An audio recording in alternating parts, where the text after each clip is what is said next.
The following is a presentation of the Belly Up Sports Media Network.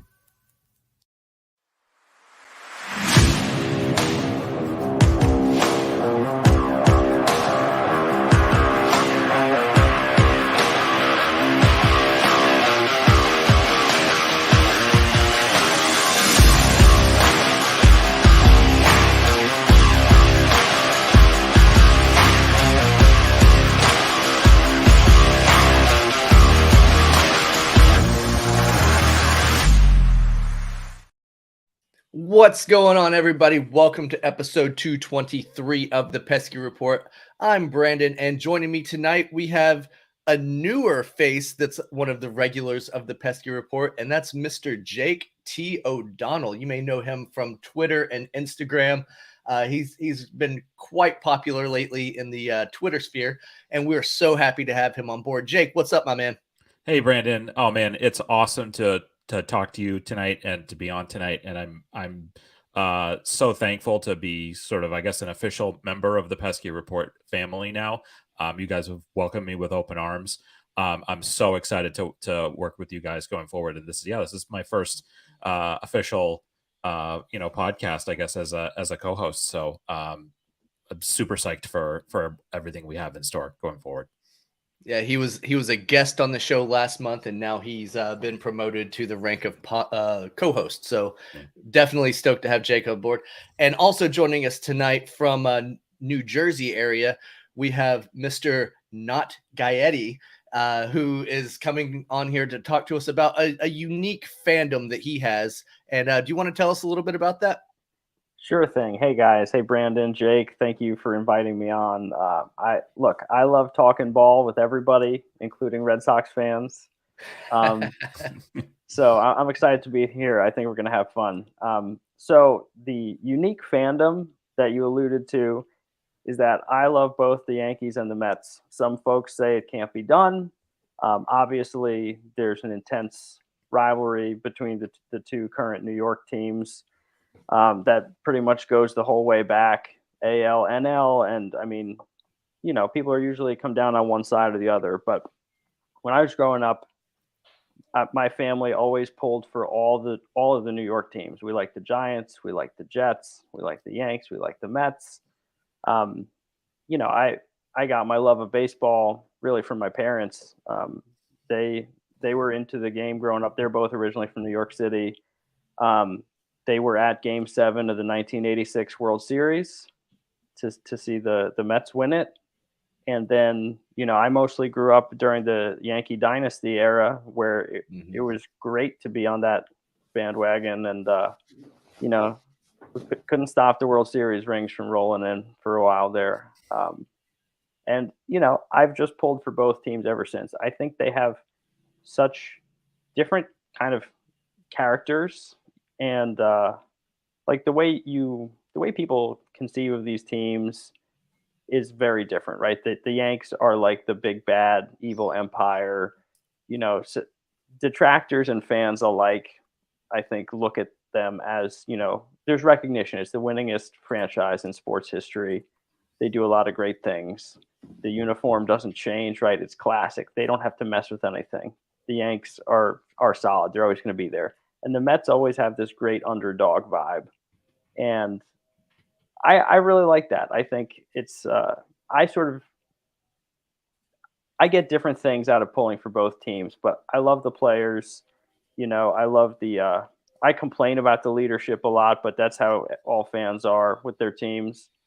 And at the end of the day, it's a game. It's fun. It's about the players. It's about the stories. And I really enjoy kind of watching both teams, pulling for both teams, and it's a lot of fun. And so anybody who says you can't be a fan of both the Yankees and the Mets, my whole family will be happy to prove you wrong.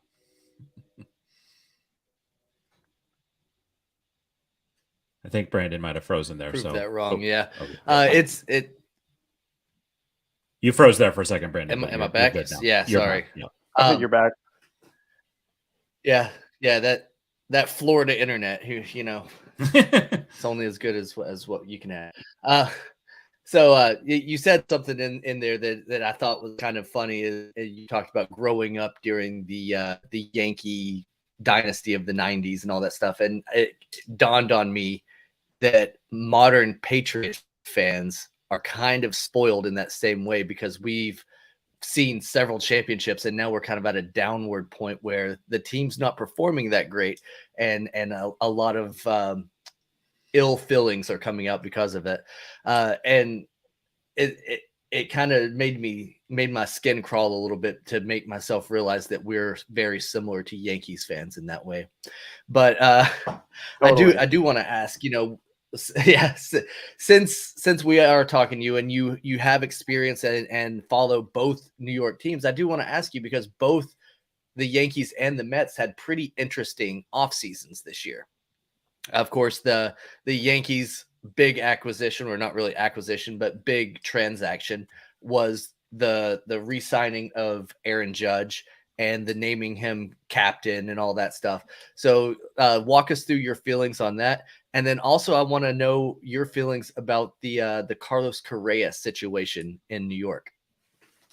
Sure. Well, I went on a Yankees podcast late last year at the beginning of the off season and was asked for some different predictions, and I had several that came true. I predicted that they would re-sign Aaron Judge, that they would name him captain. I also predicted that Hicks and Donaldson would be in the opening day lineup, as much as I hated to admit that. And I think this is all going to come to pass. Aaron Judge is an incredible player. He's a good guy. He's a good teammate. I think he does all the right things. I think he, has a good relationship with the players, with the leadership, with the media. Like, he's a guy that you're happy to be sort of the face of the franchise and the face of the sport. And everybody knew he was going to get paid. So you know what? Good for him. I mean, he had an incredible season last year, 62 home runs. He was like 3 points away from winning a Triple Crown. He's like a generational player. You see a guy who's 6'7", 280, playing center field, making diving catches, breaking home run records. So the fact that they locked him up, I think, is really important for the franchise, for baseball. I mean, it would feel really weird to see him in another uniform, I feel like. So love him or hate him, it's like it fits. And I think it's a nice thing. Of course, I'm biased as a Yankee fan. I do wish they had made some upgrades. Donaldson, he put up some really sort of non-competitive at-bats, a lot of 3-pitch strikeouts. He was okay defensively. That's, I think that's fading slower than the bat. But he's also very expensive, so that makes him hard to trade. And, what are you going to do? You have a veteran guy making $25 million. You're not going to bench him for Oswaldo Cabrera or whatever. And so the problem is that the lineup doesn't have as much depth as I wish they did. Even if you have Donaldson playing every day, in fact, he's probably hitting like 5th, 6th. And really, I'd like to see him maybe in like the 8th spot or something. But, you can't go out and get that many big bats when you're spending on Aaron Judge. So there's certainly trade-offs to all these moves that get made. And, we'll see what happens. I hope Judge has a great year. I hope he hits another 60 bombs. That'd be fun. Yeah, and it's very possible, especially if he's able to stay healthy. You mentioned that it would be kind of weird to see him in another uniform. And for a brief, about 20-minute period over this offseason, we thought that we were going to see him in another uniform. Of course, the Arson Judge tweet came out, and everybody was like, it's happening. He's going to San Francisco. He's not going to be in New York. And then, that was obviously not the case that transpired. What was the thoughts around the Yankees Twitter, the Yankees fan base whenever that tweet broke from John Heyman? Oh, it was crazy. And even before that, I don't know if you guys saw the clip of him like walking through the airport in San Francisco. And they're asking him like, hey, what are you doing? He's like, oh, I'm just here to visit family. And I'm like, oh my God, what if he's not just there to visit family? And so I thought Judge to San Francisco was a real possibility.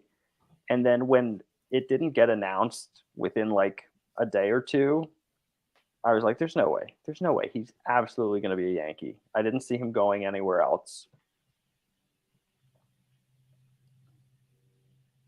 Yeah. We heard the rumors that he was being flown around to San Diego and places like that as well. So it was definitely a real possibility that he was going to leave. But I do kind of agree with you. As much as I didn't want to have to see him 13 times a year this season, it does seem like he fits as a New York Yankee. Yeah, character-wise, like in terms of his performance on the field, the way he carries himself, I think he's great. He's certainly one of my favorite active players. Yeah. So you bring up, an interesting thing about Judge, and I think that my recollection at the time, obviously, was that it seemed like it was between the Giants and the Yankees for him. And then we find out later that I think technically the Padres offered the most money, which is what they did with everybody this offseason. And they ended up signing one of the guys that they offered the most money to. It was somebody that played for the Red Sox for a long time. I don't know if you've heard of him. But the Judge thing is interesting to me because I saw at the time that there was reporting, I think it was from Buster Olney, talking about how there was real tension in the Yankees front office about what to do about Judge and should they give him this money.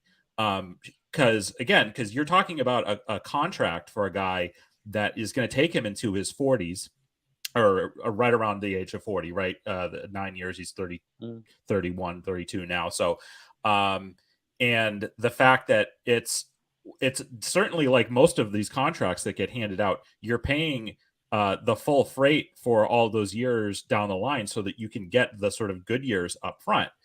And with Judge, you have a guy that has a really extensive injury history and has broken down a lot in his career. Some of it has been sort of freak stuff, I think, but some of it has been he's broken down. Obviously, last year he was healthy the entire year, and we saw what he could do. But he is older. He was older than a lot of those other free agents that signed this offseason.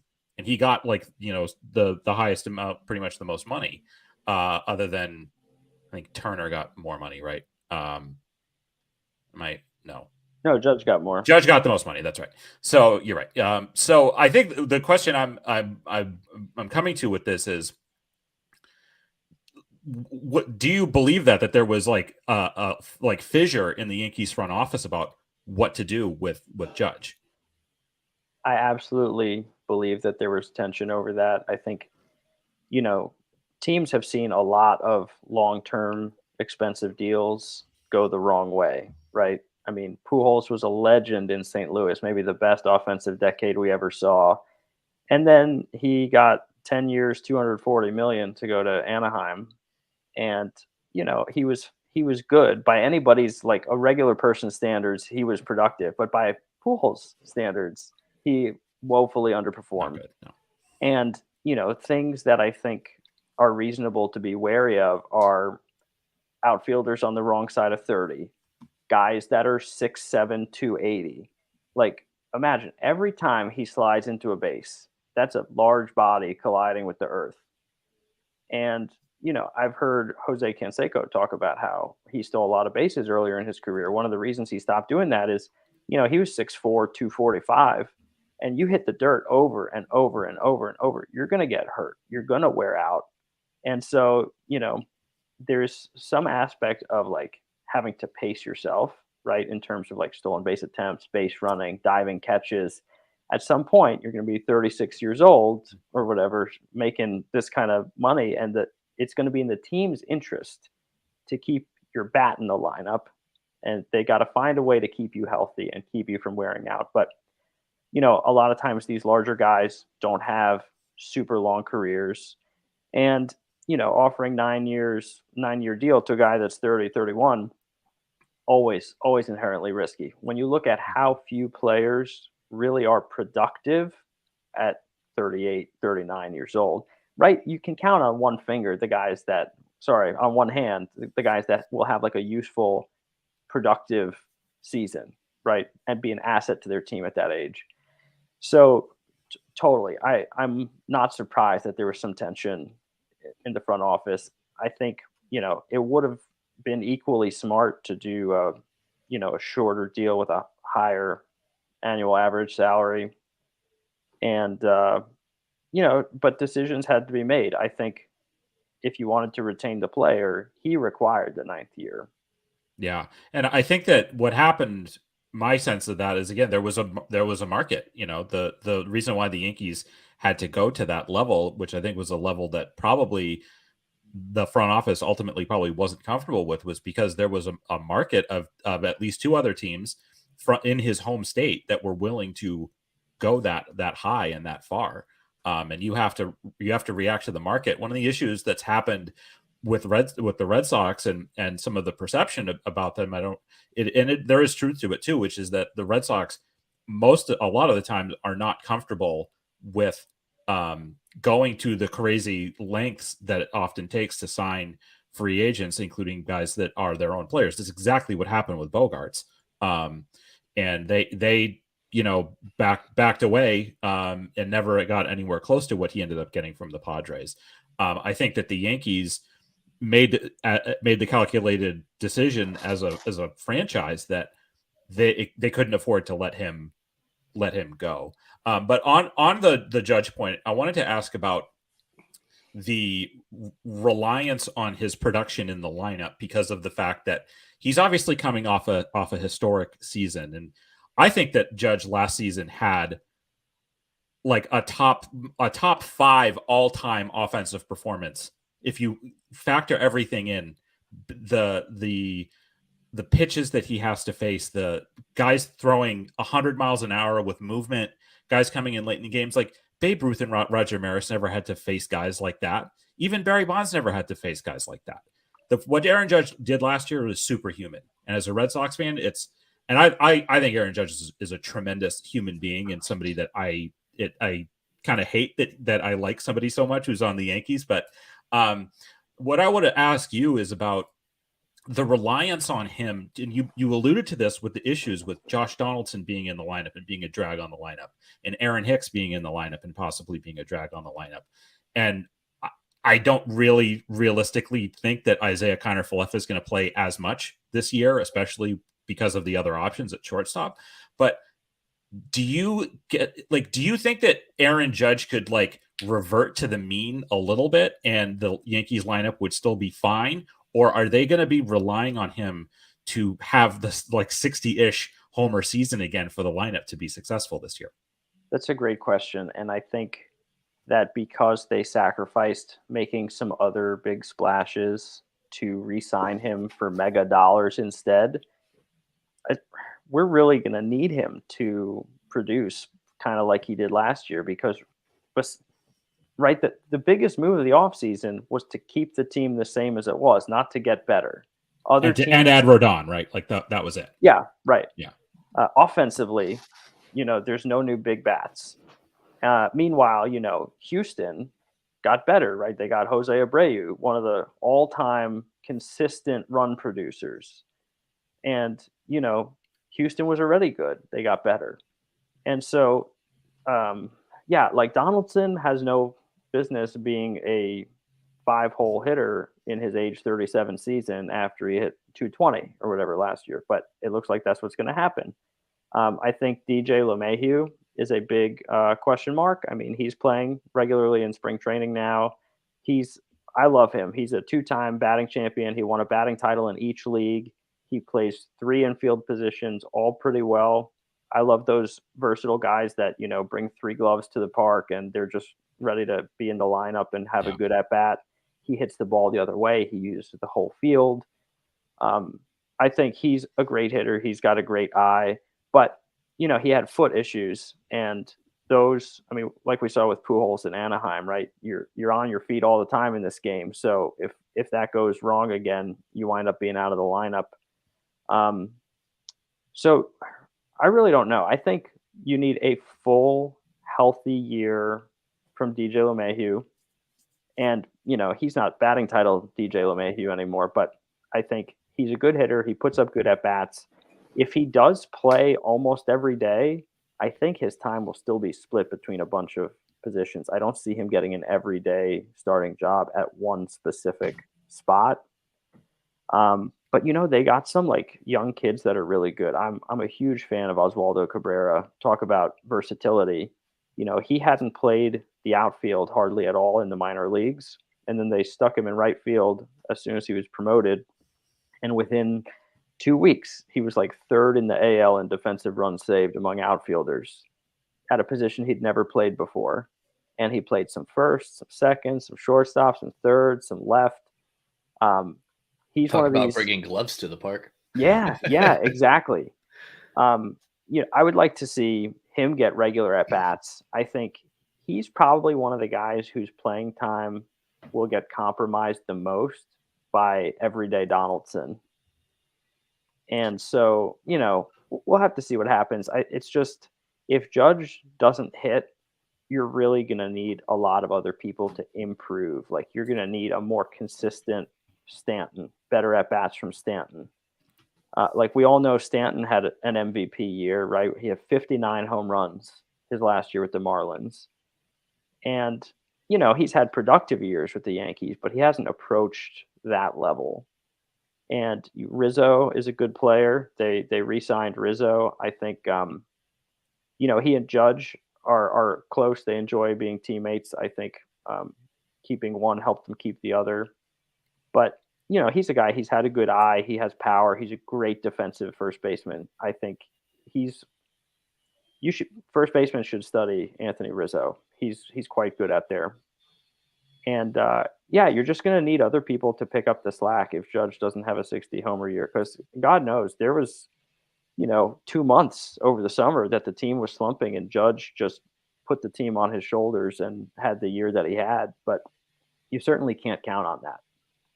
Yeah, and just the one point I wanted to make, and I'll let you go, Brandon. But like the Oswaldo Cabrera, to me as a Red Sox fan, strikes me as he's like going to be this like next generation of like these really annoying like Ricky Leday type guys who just like come out of nowhere and they just like are just like come up with huge hits and make huge plays, and you're just so annoyed. Like this guy's just not even that good. Like what is he doing? But he is actually like really good, and I see him being that type of guy going forward.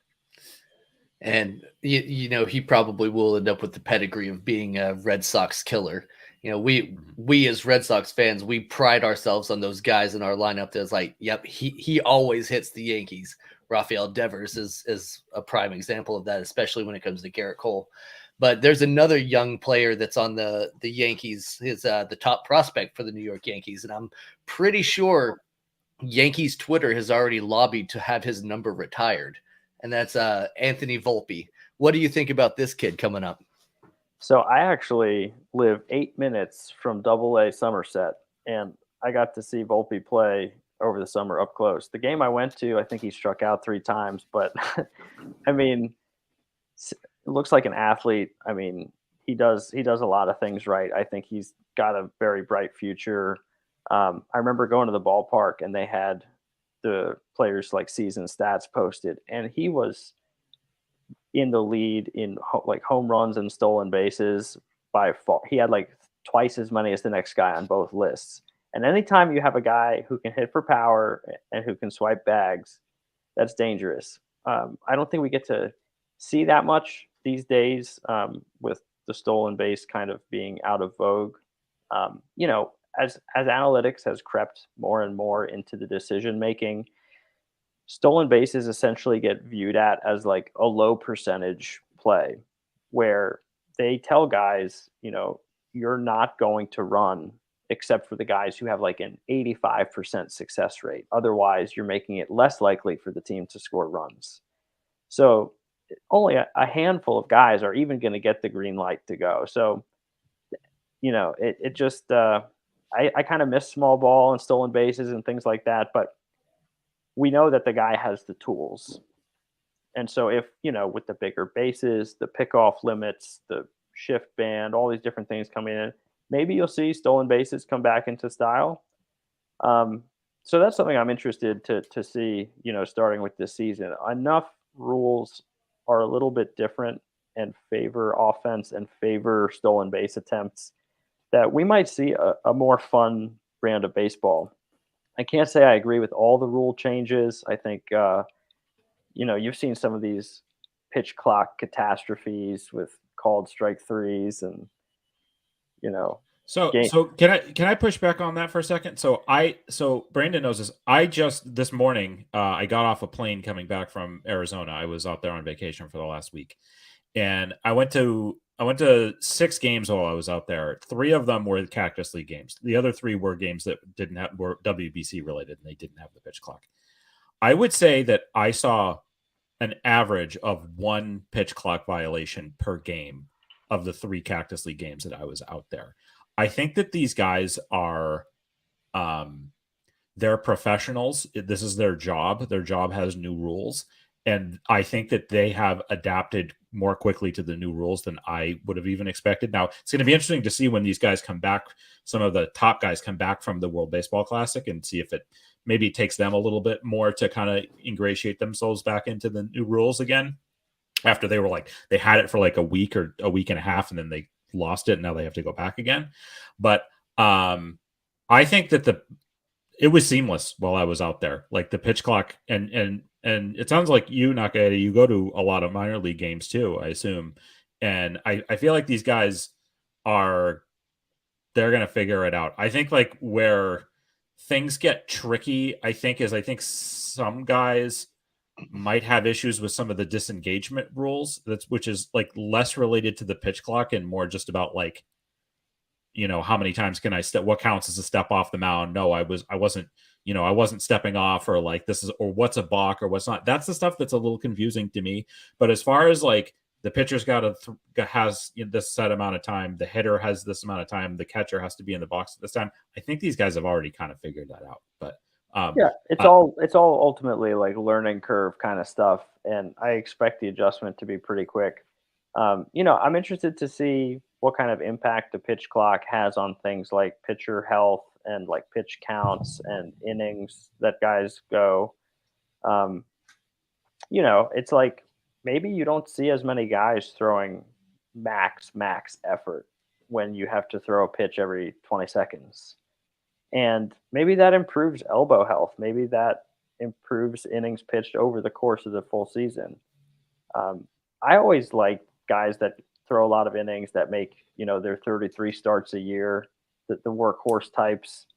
Because, look, take a guy like Jacob deGrom. When he's on, he is unhittable. He is one of the filthiest pitchers that the game's ever seen on a rate basis. But the guy's got 80 wins or something in his career. He makes like 19 starts. And, that's not what a starting pitcher is to me. You guys remember watching Roger Clemens and, these great pitchers that just they put in the volume of work. It wasn't just about the rate stats. It was about like guys used to go on the mound with the intention of finishing the game. Whether they were allowed to or not is a different question. But, deGrom is an interesting case for me. Yeah, that's actually a good question on deGrom, because it seems like, and we're kind of switching gears to the Mets like for a second, but I am interested in your take on the sort of end of that marriage there, where it felt to me like the Mets were just like okay with him leaving and going to Texas. They didn't put up too much of an effort to keep him, and that based off some health issues, there's been rumors that he was like purposely like staying off the gas pedal the last few years because he knew that he had this free agency option this year. What's your take on how that the end of what was honestly a very long and fruitful marriage between the Mets and deGrom, how that marriage ended? Looks like we lost Brandon here for a second, but yeah, go ahead. So I was a big fan of deGrom. He had some really, really dominant outings, some really dominant seasons. The guy put up like an ERA in the ones or something, right? It's just unheard of. He'd throw 100 miles an hour and made it look easy.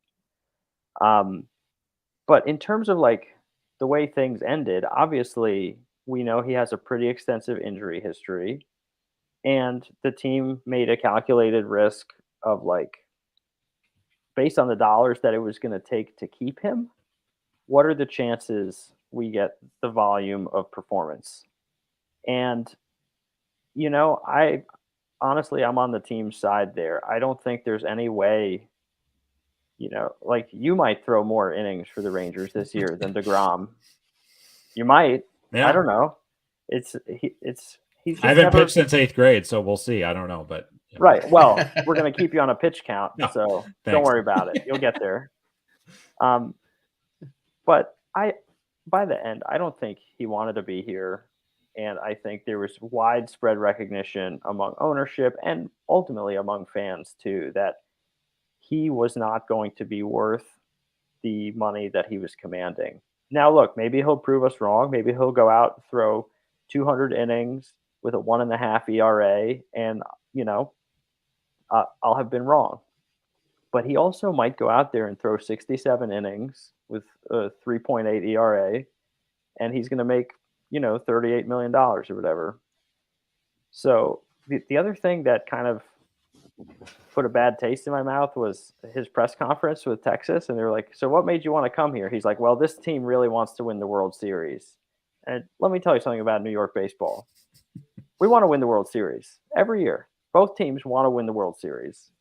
The Texas Rangers are not going to inspire somebody with their desire to win the World Series. They inspired him with massive dollars, knowing that he's probably going to pitch double-digit innings. Sounds like you're either a little bit bitter about it or just very logical when it comes to growth. But I do want to pick your brain a little bit about pitcher injuries. And you did say something very interesting about maybe we'll see less elbow injuries because guys aren't sitting there building up the energy and throwing max velo every single pitch. The Yankees have had quite a bit of injury plaguing them on their pitching staff this offseason. And a notable center fielder that's been injured. And I want to kind of pick your brain about the Harrison Bader, Jordan Montgomery trade at the trade deadline last year. And of course, hindsight 2020, but how vital would it be to have somebody like a Jordan Montgomery still on the staff? He was always very solid. I never viewed him as like a top tier guy. He's a depth guy. And I think the trade off is Bader gives you a guy who can run and he gives you tremendous defense. And that's something that the Yankees have never really been built around is outfield defense. And I think having that is like a new tool in the toolkit that the team hasn't had in a while. So on balance, Montgomery is a mid-depth starter who can maybe keep you in the game once every 5 days. Bader is a guy who can impact a game with a great defensive play, a great, base running play, and be there pretty much every day if you need him. So I was in favor of the trade personally. If he's healthy. If he's healthy, yeah. I mean, he was hurt at the time they traded for him, right? He came over and didn't play right away. Interesting. I have a good friend.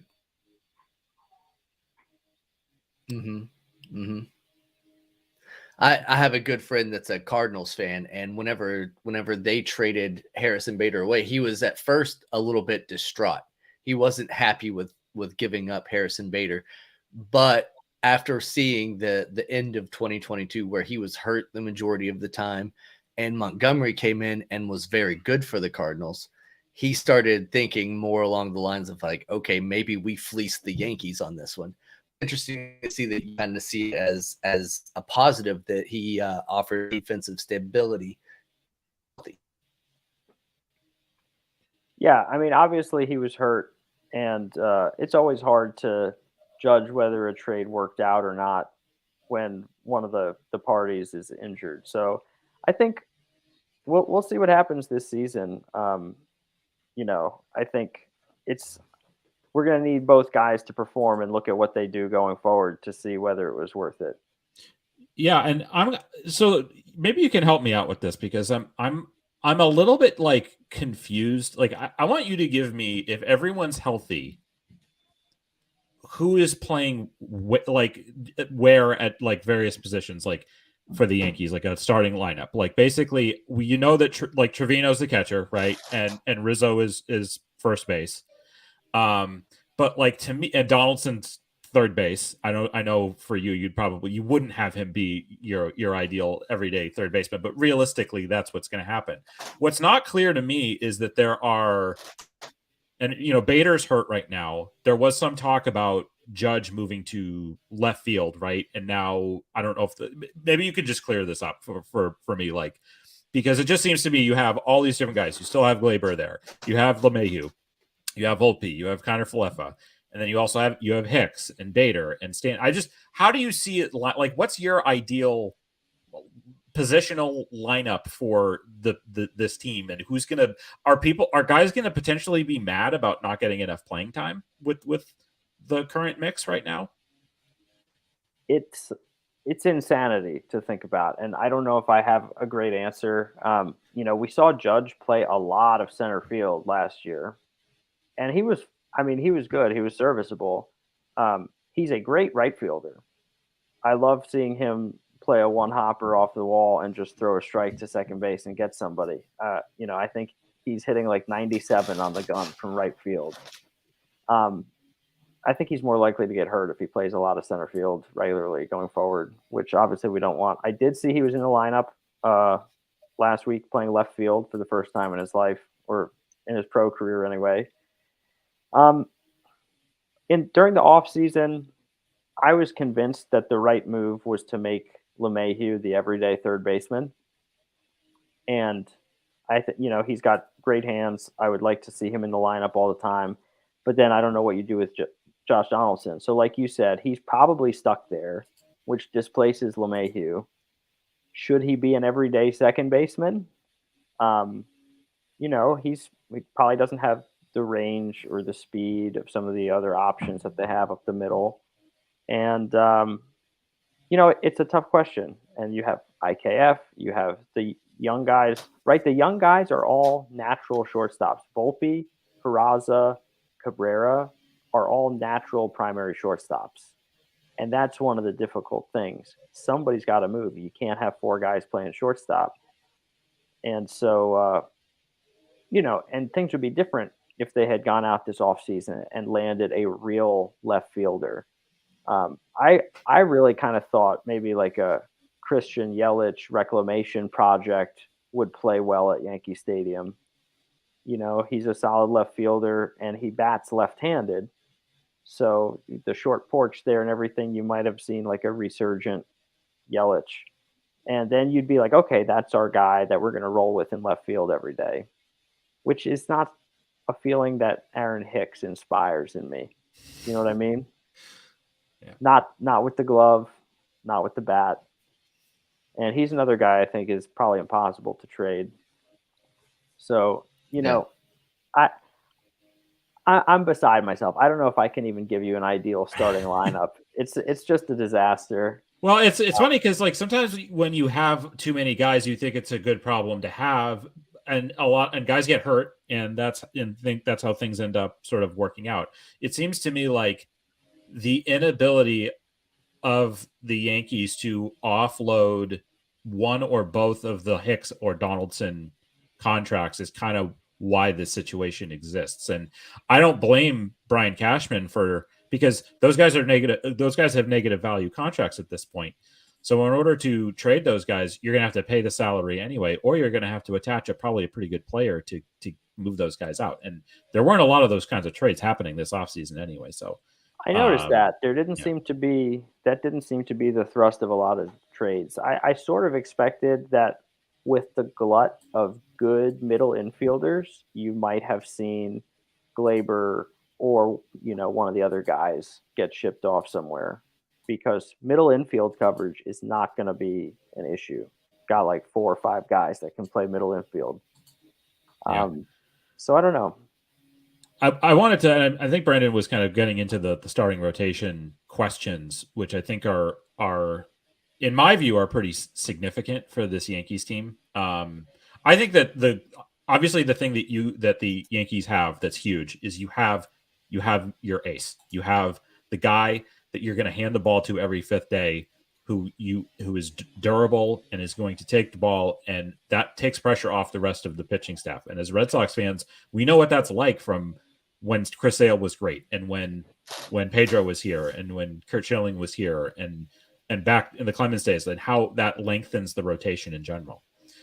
But beyond him, to me, everybody else is kind of an injury red flag. And we've already seen it with two guys that have gotten hurt, including the guy that they just gave $162 million to, who has an extensive injury history to begin with. Cortez is it's not like a serious injury. It sounds like he could possibly not miss any time in the rotation. But significant injuries for Rodon and Montas, and we know Severino's injury history too. So just, can you give us your sort of impressions of what the rotation is going to be like beyond Cole this year? Well, it's funny that you bring up what an asset it is to have an ace like Cole, because when the Yankees first signed him, I wasn't a huge Cole fan. Like, obviously he's got, Cy Youngs, he gets a lot of strikeouts, but gives up a lot of homers. And I remember him like crying about the spider tack and everything. He's like, it's so hard to throw the baseball and it's not sticky. It's like, we just paid this guy $324 million. And like, that's not what you want to hear out of the guy. But to his credit, we loved it. We get into the whole like dichotomy of like Cole and how the fan bases feel about him. But I mean, it was embarrassing. And so you got a guy who cries about spider tack and leads the majors in home runs allowed. I was like, that's the ace. That's what you spend all this money on. But to his credit, he shows up. He doesn't want to come out of the game. He's a competitor. And, he answers the call and he strikes guys out. And we've seen him have really, really dominant outings. And you're right. He's the ace, period. End of story. I don't think, hang on, I got to plug my computer in here. I think the Montas deal was, kind of a joke. He's not been an asset. And then you really can't be an asset when you're, on the IL. I think Cortez, if the injury is not serious and if he pitches like he pitched last year, that's tremendous. I mean, there were times he was clearly the best pitcher on the Yankees, clearly. Mm-hmm. And I mean, he seems like a cool guy to have on the team, But yeah, Rodon starting the season on the injured list, right? Yeah. With like the forearm or something. Yeah. So that's always a bummer. You sign a major deal. It was his job to be the bolster behind Cole, because then if you've got two solid guys, talk about lengthening the rotation, right? If you have guys that are going to give you a chance to win the first two games of a big series, think about what a tremendous advantage that is. Having two guys versus one guy, if you're talking postseason, right, of a best of five or whatever, if you have two aces to start the series, you're great. I mean, think back to the Braves of the 90s, right? That's what I was just thinking about. They had three, maybe even four guys. Right. You had, three Hall of Famers in a row starting games 1, 2, and 3 of a series. You're done sometimes. I'm to this day, I'm shocked that they didn't, hoist more hardware at the end of the season with the teams that they had. It's maybe the best like modern pitching rotation that we've ever seen. So it doesn't always translate into wins, but it shows you what an uphill battle it is to face a team that has 2 or 3 aces instead of just the one guy, and then you're scrambling. So yeah, I do wish that these guys were able to pitch to their potential. If you have a healthy Cole, Rodon, Cortez, and then the guys behind Cortez throw hard, right? If you have like Severino or like Herman or some of these guys that just sling fire, it could be a scary rotation. It's just not going to be scary if guys are hurt. Yeah, and so they have some. The Yankees clearly do have some rotation depth. You mentioned German, and also I think Clark Schmidt would probably go into the rotation, right? Yeah. How do you feel about? And who knows what the time frame is, but like if you have to go the first couple months of the year and you're relying on like German and Schmidt to take the ball every fifth day, how do you feel about that? So I think Schmidt was only a starter in the minors, right? I believe he was. I'm not positive, but that sounds right though. And so it's a role that he's used to, and I think we've seen him, pitch under pressure in the postseason and everything. I think he's a guy who has what it takes to wear the pinstripes, and I could see him thriving in the rotation. And I always liked Herman. I thought, he's crafty. His pitches have great movement. Yeah, I mean, he spent time in the big league rotation with them before. So I think, that would not be overly concerning. Okay. And then the area that I kind of felt like the Yankees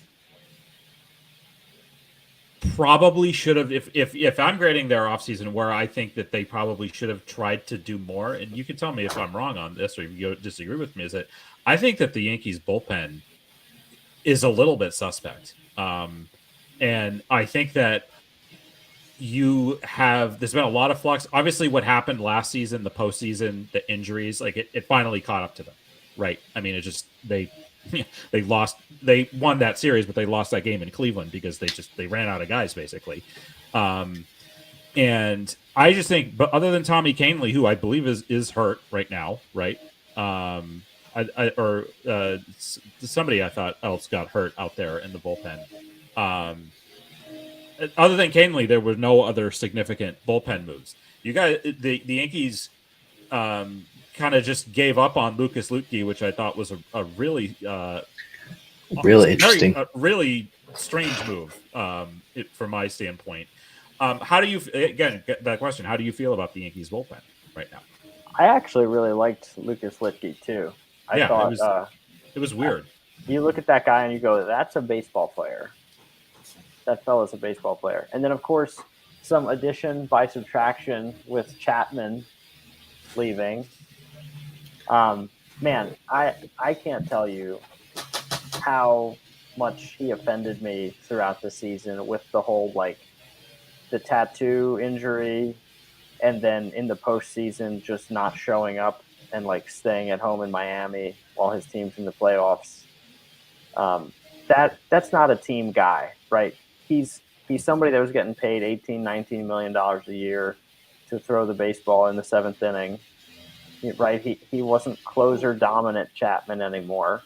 He was just kind of a middle reliever making top dollar, and he couldn't be bothered to support his teammates. And I really think that's something that you can't underestimate the importance of team chemistry. I know some front offices and analytics types minimize it because you can't quantify it, and they're only into things that you can quantify. But I mean, that was just a disaster.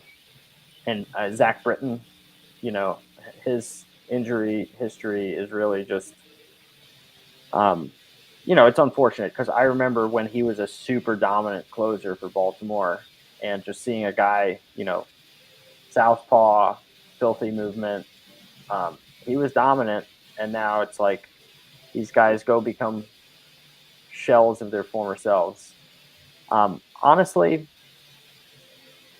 I should pay more attention to the bullpens, but one of my gripes with kind of the way the game has evolved is that a lot of big league bullpens are just kind of a parade of guys that throw hard and know that they're not going to we're not going to have another Mariano Rivera ever, right? We're not going to see a guy who closes games and gets 600 saves.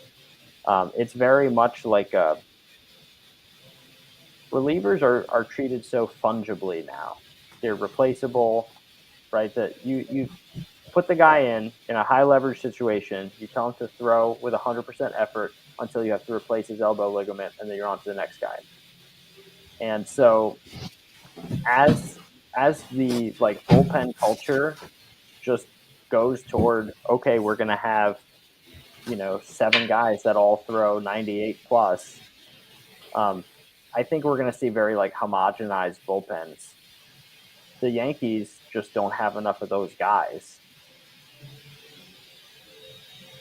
And it's interesting because it seems like in the years past, the Yankees bullpen was what really kept the nucleus of everything going.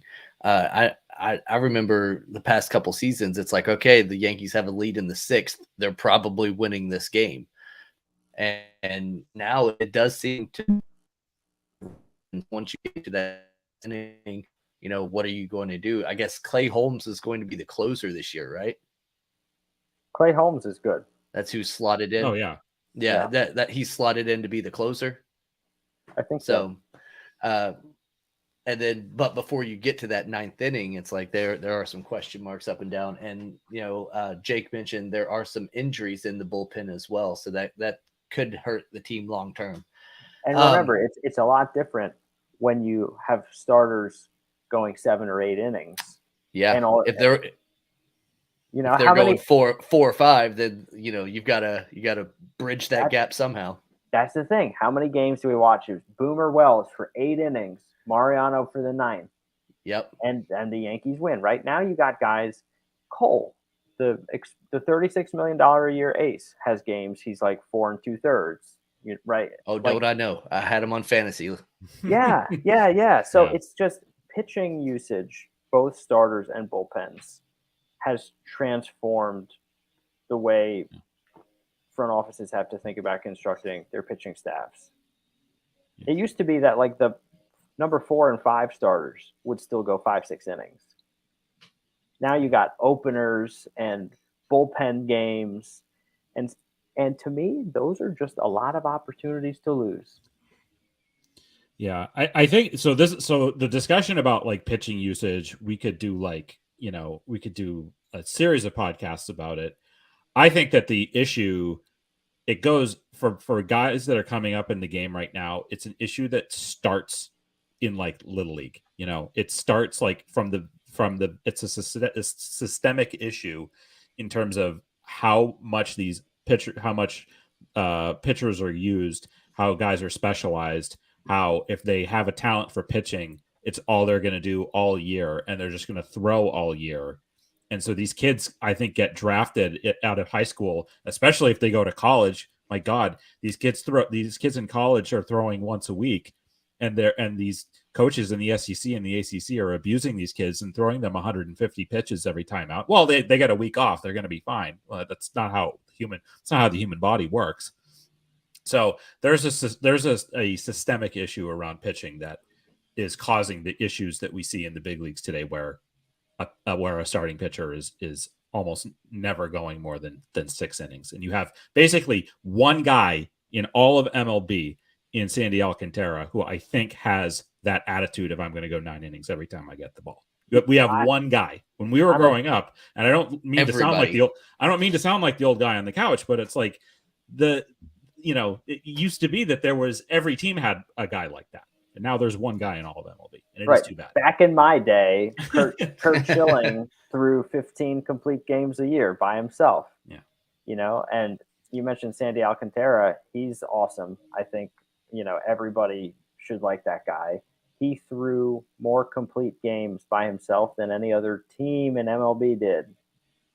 Yeah, it's no, crazy. He is a horse. The guy is amazing. He threw 6 complete games in 2022. No other team threw 6 complete games. Yeah, that's insane stat. Before we move on to the Mets, I do want to ask you real quick, what is your projection for the New York Yankees this year? I think they're going to be in the World Series. Okay. So 100 win team 100 or wins. less? 100 wins. But- 100 wins make it to the World Series. before we do move on to the Mets, so there is one thing with the Yankees that we have not talked about that we would be remiss if we don't talk about, and that is the manager, who has a nickname in Boston. But I want to get your take on Aaron Boone, just because I think that he is an incredibly polarizing figure. And you're saying the Yankees, you project that they'll be a 100-win team, get to the World Series, but I think there's a lot of Yankees fans that feel like the manager is an impediment to that. What's your take on Aaron Boone? I'm one of the people that complains about Boone on Twitter. And the thing is, though, since he's taken over as manager, his winning percentage is like 603. So it's easy to nitpick all the decisions and the stupid pitching changes and the ridiculous lineups and Donaldson hitting 5 and Hicks on opening day. Like, give me a break. And yet, when you look back at just the overall body of work, the team is winning. The team wins a lot of games. They've dealt with just like absurd slumps and ridiculous injuries. And still, you look back at like how many seasons have Judge and Stanton and like starting pitchers missed if you add it all up, right? It's like so many man hours are missing from the team you thought you had at the beginning of the year. And they still are like a lock for the postseason. And so I complain about Boone a lot. I think maybe he's an impediment. I think he's very much like a front office yes man. And, you know, that's real. One of the big differences between the manager of the Yankees and the manager of the Mets is Boone is like a front office yes man, and Buck Showalter is like a real baseball guy who will use his instinct, use his gut, and he's got his squad of underdog dudes that he would lead into battle, and those Mets players would run through a brick wall for Buck Showalter, and I don't think he's polarizing at all. So again, that's like the two teams have such different feels, right? That's why there's things to like about both of them. For the past few years, I've kind of felt like this is a make it or break it season for Aaron Boone, like World Series or bust. But for some way, he keeps coming back, and it's probably because he is that yes man. Speaking of the New York Mets, I guess we won't really get to spend too much time on them, but I do want to touch on some of the notable things in this offseason. The Carlos Correa deal. You know, the Mets did go out and they made a lot of moves in free agent. Steve Cohen is spending money like he's printing it in some underground basement there at Citi Field. But the contract with Carlos Correa, walk us through your feelings of all of that, because that was a whirlwind. That was just insanity. The fact that, you know, between all the deals that fell through, he really signed like $1 billion worth of contracts this season. Yep. You know, and I remember at the time thinking this could only happen to the Mets, and yet it didn't only happen to the Mets. It happened to San Francisco too, right? Yeah. When it looked like the Mets deal was going to work out, I mean, and then it looked like it wasn't, then it looked like it was again. It went back and forth a lot. And obviously, the team looks different with and without Carlos Correa. The fact that the left side of the infield could have been Correa and Lindor, who like they're buddies, and he was willing to, you know, move off a shortstop for Lindor. I thought that was really like a gesture that kind of adds to that team chemistry. Like, we're here to pull in the same direction and win. Obviously, like, he's a talented guy. He can hit. He can play defense. He can do a lot of things. I wasn't a Correa fan too much before he went to the Twins, because I really don't like the Astros. But, you know, typical Yankee fan. Got it. Yeah. But I've come around to, you know, just recognizing his talent. He's a fantastic player. He would have been nice to be able to pencil in as the everyday third baseman. And then you'd have like one of the baddest infields in baseball. And Buck Showalter at the helm, like, that looked like a winning team. when it looked like Correa was going to happen, I was like, this is it. Subway Series, Mets in 7. And I would have been like a pig in shit, like that would have been so fun. I would have gone to all 7 games, but we'll see what happens. But when that fell through, it was just like clearly there's enough red flags that if multiple teams bailed on him, there has to be something. We talked before about these long contracts, right? Guys with injury risks and everything.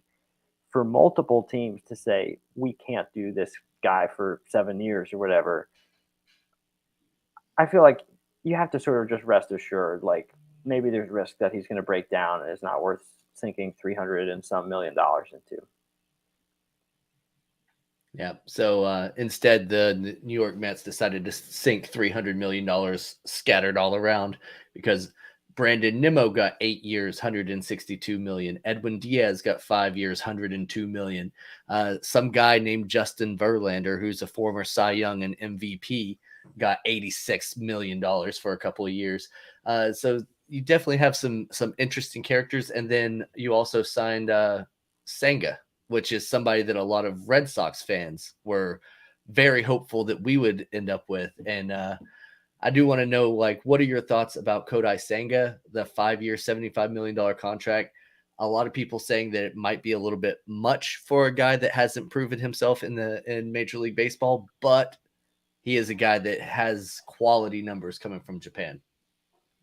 Yeah, it's one of those things where, like we talked about before, with like, if there's a market for it and you have to compete for the guy's services, you're not just considering like, is he worth $75 million?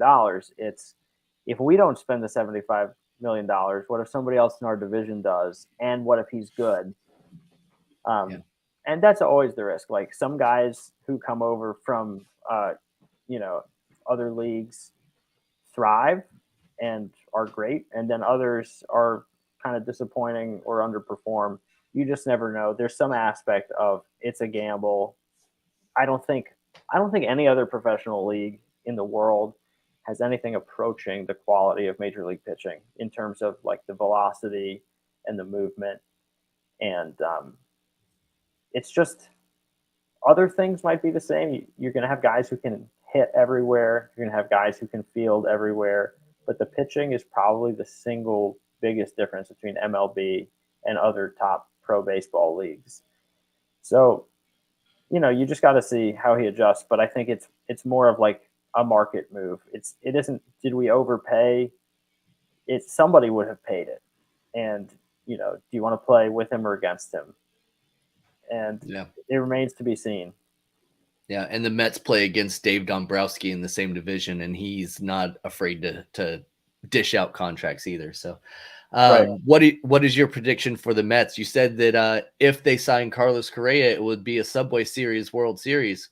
Do you not think that anymore? I'm hopeful, but he's obviously like a premier free agent that isn't there now. I remember predicting on Twitter, I think, that both the Mets and the Yankees would win 100 games. I would love to see that happen. I'm a big fan of winning. But, I think... Pretty nice when it happens. Yeah. I think Lindor can... Like, he was solid. He led the team in a lot of categories last year, but I think he can still play better offensively. I wouldn't be surprised to see him have an MVP year, because he does a lot of things well. He's a tremendous shortstop. He's a switch hitter. He hits for power. He runs well. And when you have a guy who has all the tools and who's in a good spot, I think he likes playing in New York. He's totally like an easy fan favorite. Like, what's not to like about Lindor? He's just one of those guys. He's a perfect Met personality, I feel like. And so I would love to see him thrive. I think, I like Pete Alonso a lot because he strikes me as the prototypical old school cleanup guy. You pencil him in the 4 spot day in, day out.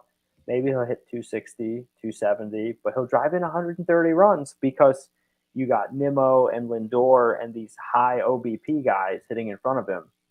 And so, I fight with people on Twitter all the time about the importance of RBIs and like whether it's, a lot of people say, oh, it's really a team dependent stat. It's not a good measure of, how good a hitter is. It all comes down. It's a stat of opportunities. But the truth is, even if you get the opportunities, I think Alonso had maybe more runners on base for his at bats than anybody else in baseball. So yes, he got the opportunities, but you still have to follow through with it. And I'm of the opinion that some guys just thrive with runners on base. Some guys can hunt RBI. If you have runners in scoring position and less than 2 outs, a run producer, like a mid order stick kind of guy, is looking to change the number on the scoreboard that at bat, whether it's with a sac fly, whether it's with a ground ball, whether it's using, the opposite field. Guys look to put the ball in play and change the number that's up on the scoreboard. It's not just, oh, well, like I'm a power bat with a high OBP. I'm going to draw my walk so we can have first and third instead of just a runner on third. It's like some guys just have the mentality of we're going to change the score this at bat. And I think Alonso does that really well. Yeah, I really like Alonso, and I love seeing every summer the home run derbies because he always puts on a show. Yeah. Jake, do you have any other questions? No, not really. I mean, so I got to see Alonso when I was out in Arizona because he was on the Team USA, and yeah, he's fun to watch. He's just like a big, like, I don't know. He's just seems like kind of a goofy guy. Like I like him a lot. He's a great personality. The thing about the RBI that you mentioned, I agree with that. I think that on the Red Sox last year, this was a huge issue with JD Martinez, was that he was historically the guy that would always be the one that would drive in his opportunities. And last year he did not. It was like one of the worst percentages of his career and was part of why the team struggled so bad. But as far as the Mets go, I think the question that I would have for you is about how you kind of see everything meshing together, because it seems like there's a lot of new guys that they've brought in.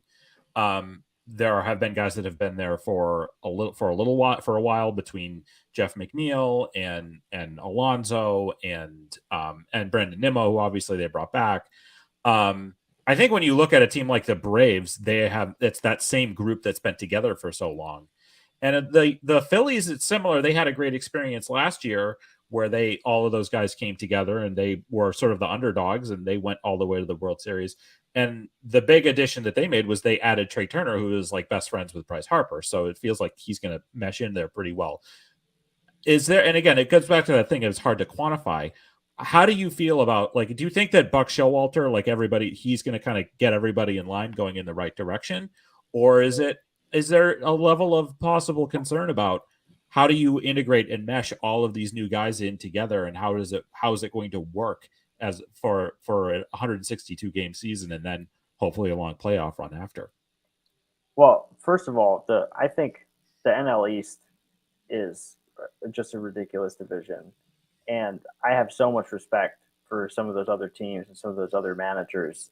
I'm a big Brian Snitker fan. I think he's great.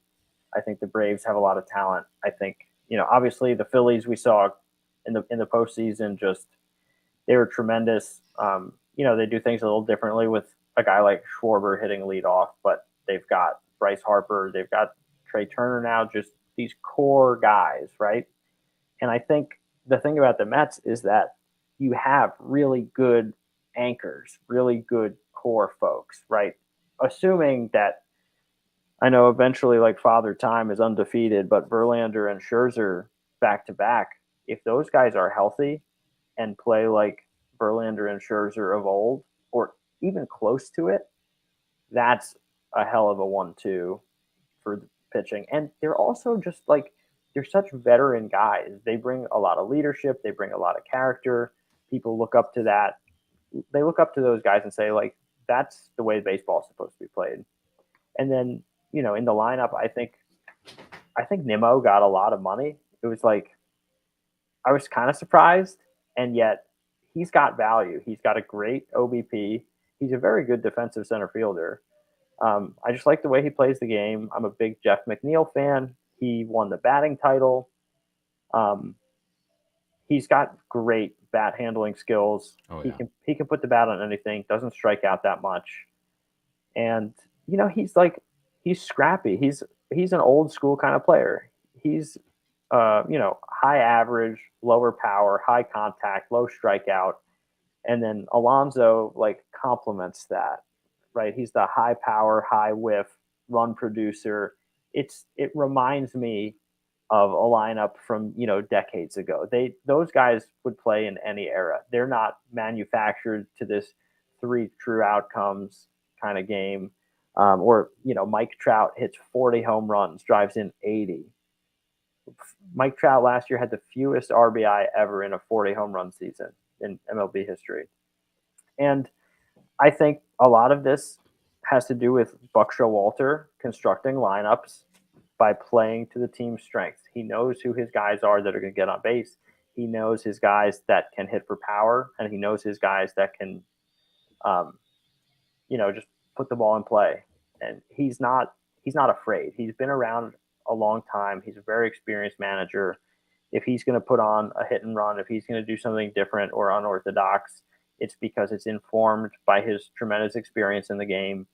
And he's certainly a manager that I have a lot of respect for and a lot of confidence in. And he's got some great tools at his disposal. When you can put names like McNeil, Lindor, Alonso, Nimmo in your lineup day after day, you're going to figure something out. Yeah. So, I mean, that's all we really have for you. Where can our viewers find you? Where can they follow you on Twitter and all that stuff? Yep. Just go follow me at Not Gaetti on Twitter. My homage to the legendary Twins third baseman, Gary Gaetti. He's one of those old school guys, a hard-nosed competitor, just went out there, did it all, hit home runs, won Gold Gloves, won a World Series, played every day. That's the kind of player that I'm on Twitter to celebrate. I tweet out an underrated man every morning at 8 a.m. I tweet out different underrated big leaguers, guys who are sort of, lesser tier, maybe forgotten by the masses. But, I love the nostalgia factor. I just love old school baseball. Happy to talk ball anytime. Follow me on Twitter. Yeah, that's awesome. And we appreciate you being on here with us tonight, talking a little bit of Yankees, a little bit of Mets. We might have to get you back on whenever we have some games going on, a series in the Bronx or a series in Flushing, Queens to discuss. That might be a good time to have you back and have another conversation about some 2023 baseball. We thank everybody for listening. Make sure you like and subscribe to the channel, and we'll catch you guys next time. Peace.